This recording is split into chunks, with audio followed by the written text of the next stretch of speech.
Hey there, fellow collectors.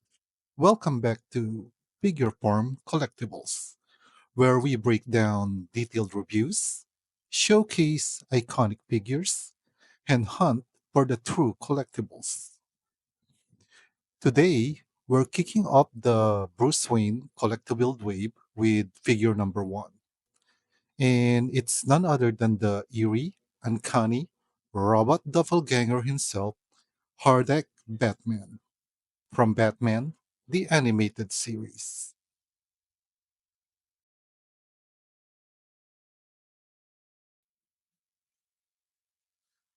Fresh out of the box, and wow, this one is seriously cool.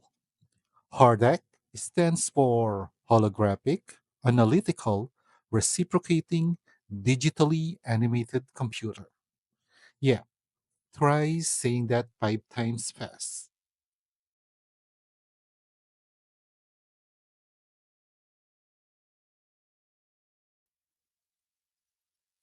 This version of Batman comes from the classic episode His Silicon Soul, where a rogue AI attempts to replace Batman with a robotic clone.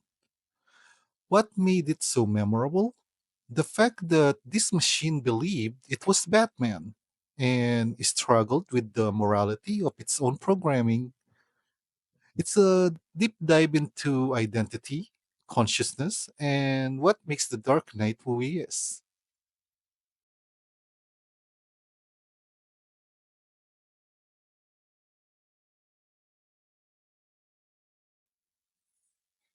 So, to see this figure in McFarlane's DC Direct line, honestly, it's kind of a dream for animated series fans.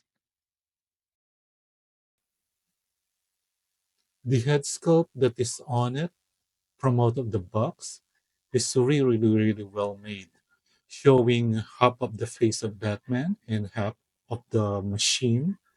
It does give that creepy Terminator look vibe.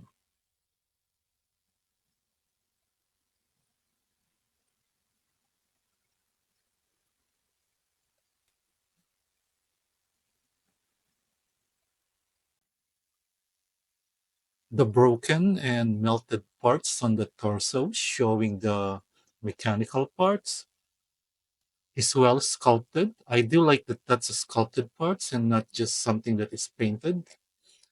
And yeah, I think this is one of the selling point of this figure, the molded robot parts.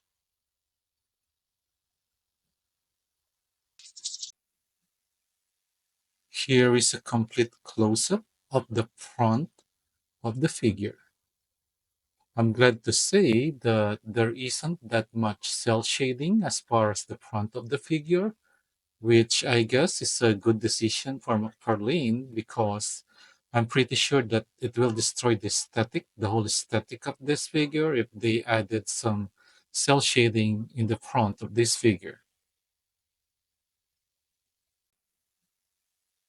On the left side, yeah, this is where you see that gray cell shading at the torso and some blue shading at the gloves and the boots. Because let's face it, McFarlane can't help itself not to add any cell shading on its Batman the Animated Series. But I'm glad that they limited it to the side because, well, at least if you're looking at the figure at the front, it doesn't destroy the aesthetic of the figure.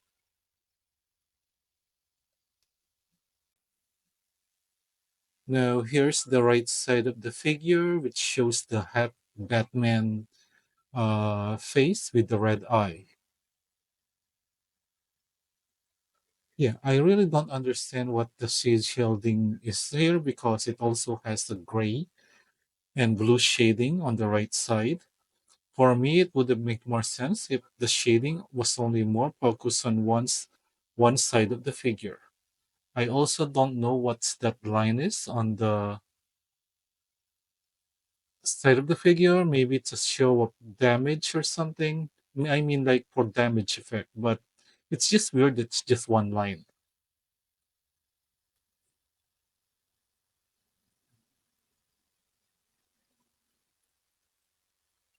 I think it's a cool touch that they gave the left Batman part of the head sculpt red eyes.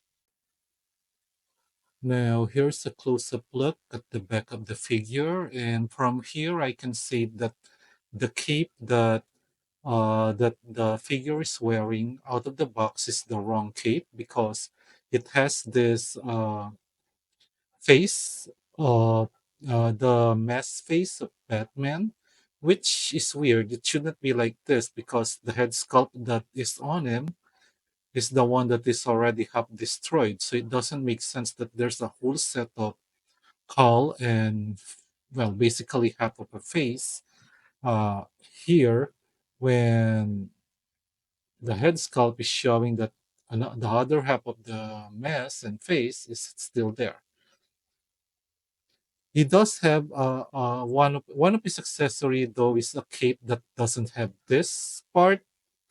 So I think we should you should be replacing this cape with that cape if this is the look that you want to give to Hardak, meaning the half face look. This cape specifically should only be worn if he's gonna be wearing the alternate head, which is the full robot head. Now for articulation, again, guys, this line is not the most articulated figure that McFarlane has, but yeah, let us still have a closer look at the range of the articulation of this figure. So we can look up that far. So I think it's good that the die still has a little range looking up. Looking down, I think that's where the limitation is because of the whole cape portion that is on his neck. Can you look side to side? Yeah, not that much. You cannot twist his head side to side. What he can do, move like that. So that is it for the head articulation. For the hands and shoulder, that can rotate. Then he can do the T pose, single jointed elbow, which limits the range to only like that. There's rotation here though. And then a single jointed wrist. So that's it for the hands. For the waist, yeah, he does have waist rotation, which is good because some of the figures in this line doesn't have any waist rotation. For the leg, he can kick forward that far, which is actually pretty good for a Batman animated series figure. And then he can kick backward that much, so I can say that he can do the split. Sing again. Oh, wait. Wow, this actually has double jointed knee. So the range for the leg is actually better because of that double jointed knee. And then does this still rotate? Yep, the boots rotate. And then this can go forward and then ankle rocker. May I say, among the four figures in this line, this is the most articulated when it comes to the leg portion because of that double jointed knee. And then he can do the bend them that much. So that is it for the articulation. The figure scales at around 16.5 inches or around 16.5 centimeters. Now, for accessories, I can say that of all the four figures in the way, this is the one that has at least more accessories than the other three. Well, aside from the standard McFarlane art card with the short biography at the back, he does have this alternate cape, which I said earlier during my review of the sculpt, which you can make him wear when he's actually wearing this half robot and half Batman head sculpt.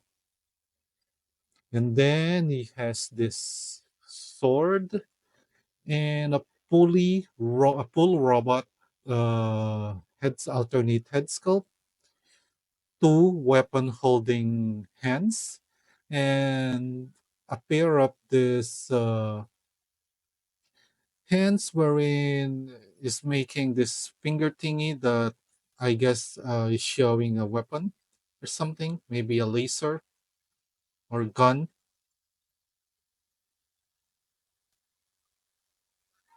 So yeah, as for accessories, I think we had enough for this hard deck figure.